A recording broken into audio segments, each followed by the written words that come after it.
Hello everybody, welcome to my channel.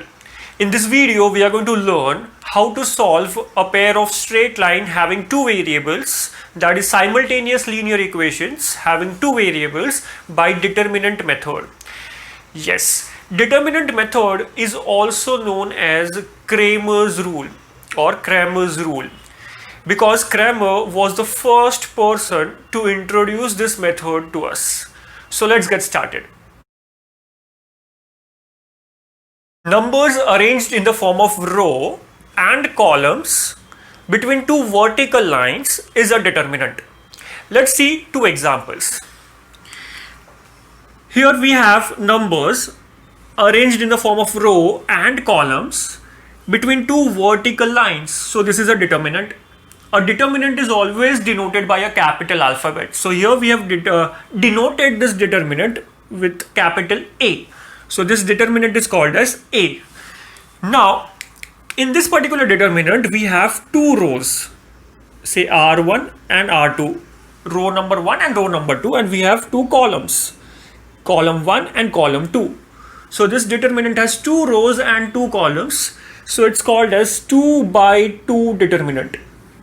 2 by 2 means number of rows into number of columns. 2 rows into 2 columns. Is that clear? Now let's take one more example, determinant B. In this we have two rows R1, R2, and we have three columns C1, C2 and C3. So this determinant has two rows and three columns. So it's a 2 by 3 determinant, where the first number represents number of rows and the second number represents number of columns. Yes, we can have n number of rows and n number of columns. कितने भी number of rows हो सकते हैं, कितने भी number of columns हो सकते हैं. But for this particular question, we have taken system of linear equation having two variables. So we need to restrict our understanding of determinants till 2 by 2. We only require one type of determinant, that is 2 by 2 determinant. There is no need to understand other determinants. So let's erase the second determinant because it's not 2 by 2. Now what we need to understand is how to find the value of a determinant. Now all the determinants have some value. वो value कैसे find करते हैं वो सीख लेते हैं because it's important. Now how to find the value of this determinant? It's very simple. We need to consider the number at first row and first column. Now this was row number 1, row number 2, column number 1, column number 2. Which number is at first row and first column? So 1 1 पे कौन सा number है? That is 5. 1 2 पे कौन सा number है? 2. 2 1 पे कौन सा number है? -1. And 2 2 पे कौन सा number है? -3. So 1 1 पे कौन सा number है? 5. तो वहाँ से start करना है हम लोग को.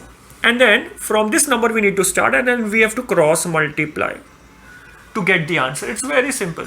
So if we cross multiply, we will get 5 into -3 into bracket, 5 into -3 and 2 into -1.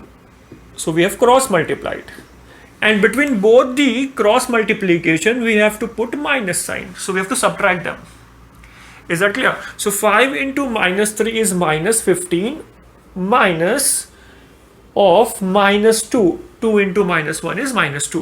So it comes to -15 plus 2. Minus minus will become plus. That is -13. So -13 is the value of this particular determinant. Very simple. So this is how we find the value of any determinant. Now with this knowledge, we can proceed further to solve the question.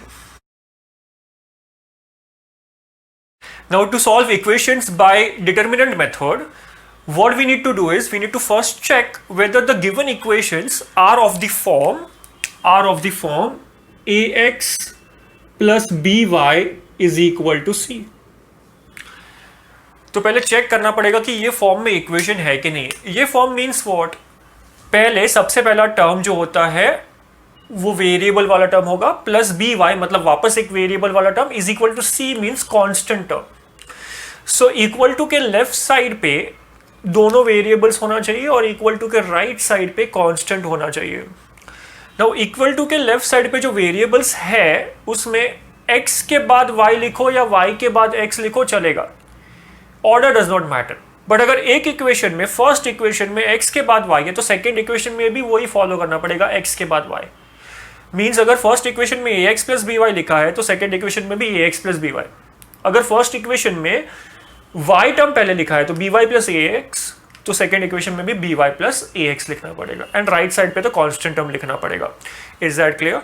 तो अभी सबसे पहले check कर लेते हैं whether our equations are of that form और not. Let's see here, the first equation is x plus 1 is equal to minus 2y. Clearly on the left hand side we have x, but along with x we have a constant term, right? Constant कहाँ पे होना चाहिए? Right side पे होना चाहिए। तो -2y which is a variable term वो left side पे आना चाहिए। तो इसको रीराइट कैसे करेंगे? ये इक्वेशन को रीराइट कैसे करेंगे? हम लोग कैसे लिखेंगे? We will write it as x -2y ये साइड पे आएगा तो +2y होगा, is equal to 1 will go on the other side, +1 will become -1. So that's your equation number 1. In the similar manner, second equation को check करते हैं। 2x minus 3y, they both are variable terms which should be on the left hand side, but along with that we have a constant -12 which should be on right hand side. So how we will rewrite it? As 2x minus 3y is equal to -12 will go on the other side, will become 0 plus 12. 0 plus 12 is nothing but 12. So we got both the equations. Now check, variables are on the left hand side, constant is on the right hand side in both the equations. First equation में x पहले लिखा है फिर y, तो second equation में भी x पहले लिखा है फिर y लिखा है. Simple. Now once the equation are in this form, now we can proceed further and solve it by Cramer's rule. The formula for Cramer's rule is x is equal to dx upon d and y is equal to dy upon d. Okay. Now here x का value कैसे मिलेगा? dx upon d करके. y का value कैसे मिलेगा? dy upon d करके. अब ये dx, dy और d क्या है? They are nothing but determinants. कौन से डिटर्मिनेंट्स है जो हम लोग को ये इक्वेशंस में से मिलेगा? चलो देखते हैं कैसे मिलेगा. So let's form the determinants. So here we need to form three determinants: d, dx and dy. तो let's form. So पहले d फॉर्म कर लेते हैं. Always form d first, उसके बाद dx and उसके बाद dy. तो पहले d फॉर्म कर लेते हैं. अब डिटर्मिनेंट d में क्या लिखेंगे? 2/2 डिटर्मिनेंट फॉर्म करेंगे. डिटर्मिनेंट d में हम लोग x का कोएफिशिएंट्स लिखेंगे और y वेरिएबल का कोएफिशिएंट्स लिखेंगे. We will write the coefficients of x and y. Let's see how. What is the coefficient of x in the first equation? 1. कुछ नहीं है, means 1. तो यहाँ पे लिखो. What is the coefficient of y in the first equation? 2. +2 है. तो यहाँ पे 2 आएगा. So पहले रो में हम लोग ने x और y का कोएफिशिएंट लिखा फर्स्ट इक्वेशन का. सेकेंड रो में हम लोग x एंड y का कोएफिशिएंट्स लिखेंगे सेकेंड इक्वेशन का. तो मतलब 2 and -3 आएगा. 2 आएगा एंड -3 आएगा. Is that clear? अभी हम लोग ने d फॉर्म कर लिया. अभी dx फॉर्म करते हैं. dx again it is a 2/2 determinant जिसमें हम लोग को क्या करना है. अब मैं आपको एक छोटा सा ट्रिक बताता हूं. dx, d for delete assume करते हैं. क्या अज्यूम करते हैं? डिलीट. तो इसको हम लोग ऐसे रीड करेंगे डिलीट x. वैसे नहीं कर सकते बट ये एक ट्रिक है याद रखने के लिए. सो d for delete, delete x. So delete x from the determinant d. From the determinant d delete x. तो इसमें जो x का जो कोएफिशिएंट्स है वो डिलीट कर दो. ये वाला y को एज इट इज लिखना है बिकॉज y को डिलीट नहीं किया है हम लोग ने. तो यहाँ पे जो x डिलीट कर दिया है वहां पे क्या आएगा? वहां पे कांस्टेंट टर्म्स आएगा. मैं कांस्टेंट के लिए c लिख रहा हूं. So how to write it? Let's see how to fill in the values. So y will be as it is from determinant d, that is 2 and -3. But x को delete कर दिया तो x के जगह पे क्या आएगा? कॉन्स्टेंट्स आ जाएगा. -1 and 12. Which is the constant of the first equation? -1. Which is the constant of the second equation? 12. तो -1 and 12 आ जाएगा. Simple. सिमिलर वे में अभी हम लोग थर्ड डिटर्मिनेंट फाइंड करते हैं, that is D Y. Let's see again ये कौन सा डिटर्मिनेंट है, 2/2 फॉर्म में होगा. अब डी वाई मतलब no points for guessing, it's delete Y. तो अभी मेन डिटर्मिनेंट में से जब भी कुछ भी डिलीट करेंगे तो वो मेन डिटर्मिनेंट में से करना है. सो डी में से करना है. सो डिलीट y फ्रॉम d, मतलब ये y नहीं आएगा यहां पे d का, x आएगा. जहां पे डिलीट हो गया है y वहां पे क्या आएगा, कांस्टेंट आ जाएगा, जैसे dx में किया वैसे ही. Is that clear? सो अभी हम लोग क्या आएगा यहाँ पे, अभी हम लोग यहाँ पे क्या लिखेंगे, x में क्या लिखेंगे, we will write it as 1 2 from the main determinant, and y delete हो गया तो y में कांस्टेंट आ जाएगा -1 and 12. So -1 and 12. Easy, right? Now, what we have to do is we have to find their values. Remember, ये delete x and delete y, ये concept नहीं है maths का. It's just a trick to remember.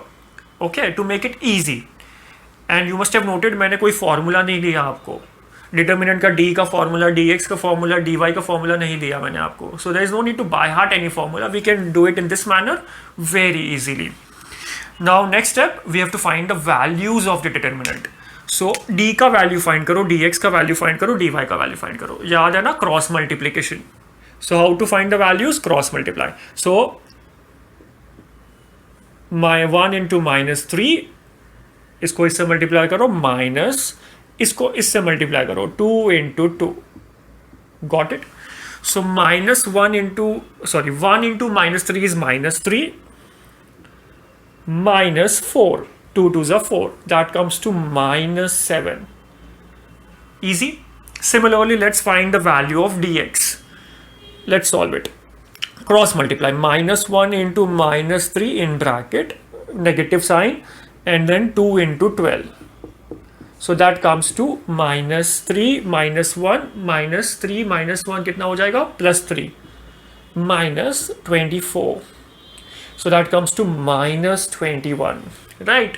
Similarly इसको भी कर लेते हैं फटाफट solve. 1 into 12 minus -1 into 2. So that comes to 12, minus will become +2. That is 14. So we got the values of all three determinants, d, dx and dy. Now what we have to do, we have to use the formula of determinant method, or Cramer's rule we can say, and find the values of x and y. So I'll erase this and write it again. So what is the value of x? The value of x is dx upon d, and the value of y is dy upon d. What is the value of dx? The value of dx is -21. So -21 upon d. d का value क्या है? -7 है, right? So upon -7, that comes to +3. Minus will get cancelled. 7 3s are 21. And dy upon d. What is the value of dy? 14, and d is -7. So 14 upon -7. So that comes to -2. That comes to -2. Is that clear? So we got the values of x and y. X is 3 and y is -2. So 3, -2 is the solution of the given equation. It's the solution set of the given equations. Very simple method, right? So by this method we can solve system of linear equation very easily, having two variables. Now of course this can be extended for 3 variable equations also, but that's beyond the scope of this video. चलो अभी concept को थोड़ा detail में समझते हैं, ठीक है? अगर हम लोग इस इक्वेशंस को, इन इक्वेशंस को ग्राफ पे प्लॉट करेंगे, that is if we draw the graphs of these equations, I am not drawing it properly, I am just taking randomly, कोई भी एक लाइन ले लेता हूं मैं और उसको एक्यूरेटली मैं प्लॉट नहीं कर रहा हूं, just to explain the concept मैं ऐसे रैंडमली प्लॉट कर रहा हूं. So here what we will get, here we will get both the equations intersecting each other somewhere here at this point, which is the point of intersection of both the lines, and that will be 3, -2. 3 comma minus 2 is the solution set. तो यहाँ पे वो दोनों lines intersect कर रहा है, ये x coordinate है और ये y कोऑर्डिनेट है, मतलब that point is common between both the lines. So in this case what we are getting a unique solution. Unique solution मतलब हम लोग को सिर्फ एक ही आंसर मिलेगा इन दोनों इक्वेशंस को सॉल्व करके। हम लोग को कितना आंसर मिलेगा? सिर्फ एक ही आंसर मिलेगा इन दोनों इक्वेशंस को सॉल्व करके। बट फ्रेंड्स ऐसा भी तो हो सकता है दैट दोनों लाइंस इंटरसेक्ट करेंगे ही नहीं, मतलब जब उनका ग्राफ हम लोग ड्रॉ करेंगे तो दोनों लाइंस पैरेलल फॉर्म हो सकते हैं। ऐसा भी हो सकता है right that both the lines are parallel to each other. Again I am not plotting it accurately, हम लोग एक रैंडम एग्जांपल ले रहे हैं। So one second, let me draw it properly. दोनों लाइंस, ऐसा भी हो सकता है कि दोनों लाइंस पैरेलल हो जाए प्लॉट करने के बाद। ये इक्वेशन में नहीं पॉसिबल है, बट कोई दूसरा इक्वेशन है, फॉर एग्जांपल कोई दूसरा क्वेश्चन है जिसमें पैरेलल लाइंस होगा, तो अगर पैरेलल लाइंस होगा तो कभी इंटरसेक्ट ही नहीं करेगा। अगर इंटरसेक्ट ही नहीं करेगा तो उसको सॉल्यूशन ही नहीं होगा। So then in that case it will have no solution, right? It will have no solution. And there is also third case I'll draw it here, where it is also possible that again ये question में तो हम लोग को answer मिल गया 3 comma minus 2, but अगर कोई दूसरा क्वेश्चन है जिसमें दोनों लाइंस पैरेलल है, दैट इज नो सॉल्यूशन है। या फिर ऐसा भी हो सकता है that both the lines are coinciding, मतलब एक के ऊपर एक, फर्स्ट लाइन अगर हम लोग ड्रॉ करेंगे उसके ऊपर ही दूसरा लाइन आ जाएगा, मतलब they both overlap each other. In that case they will have infinite solution, because ये लाइन के ऊपर सारे के सारे जो पॉइंट्स है वो कॉमन पॉइंट्स हो जाएंगे, एंड कॉमन पॉइंट्स जो भी होते हैं वो उसका सॉल्यूशन होता है, right? It will satisfy the equation, so it will have infinite solutions. Correct? तो अभी ये क्वेश्चन होता है दैट इसमें तो हम लोग को आंसर मिल गया x एंड y का 3 comma minus 2, so we got the answer and that is our unique solution. So we got the answer because it was of type 1, मतलब lines were intersecting each other. Now what if ऐसा दूसरा question में lines parallel है। अगर lines parallel है तो याद रखो जब हम लोग सॉल्व करेंगे इक्वेशंस को और जब हम लोग डिटर्मिनेंट डी का वैल्यू फाइंड करेंगे तो उसका जो आंसर आएगा वो 0 आएगा। अगर लाइंस पैरेलल है तब डी का वैल्यू क्या आएगा? 0 आएगा। बट उसके साथ साथ dx का वैल्यू एंड dy का वैल्यू 0 नहीं आएगा, मतलब dx won't be equal to 0 और dy won't be equal to 0। मैंने यहां पे equal to 0 लिखा by mistake, it won't be equal to 0। मतलब अगर d 0 आया, dx 0 नहीं आया, dy 0 नहीं आया, then they will be parallel to each other. Note what I have written here. I have used the word or in between, मतलब dx 0 नहीं आया या फिर dy 0 नहीं आया, तो मतलब ऐसा भी हो सकता है कि d 0 आ गया बट dx भी 0 आया, dx भी 0 आया बट dy 0 नहीं आया। अगर dy 0 नहीं आया मतलब कोई भी एक वैल्यू 0 नहीं है तो भी लाइंस क्या है? पैरेलल है। Is that clear? या ऐसा भी हो सकता है d 0 आया, dy 0 आया बट dx 0 नहीं आया। Is that clear? नाउ अगर ये है, अगर इनफाइनाइट सॉल्यूशन है, मतलब दोनों लाइंस ओवरलैप होता है, तो क्या आएगा?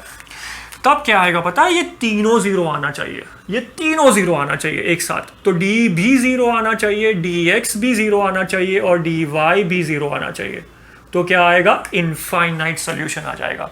अगर तीनों में से सिर्फ d 0 है और dx और dy में से एक वैल्यू 0 नहीं है तो पैरेलल, और अगर dx एंड अगर d 0 नहीं है तो then it will be unique solution. अगर d का वैल्यू 0 नहीं है दैट मीन्स समझ जाने का कि उसका सॉल्यूशन क्या होगा? यूनिक।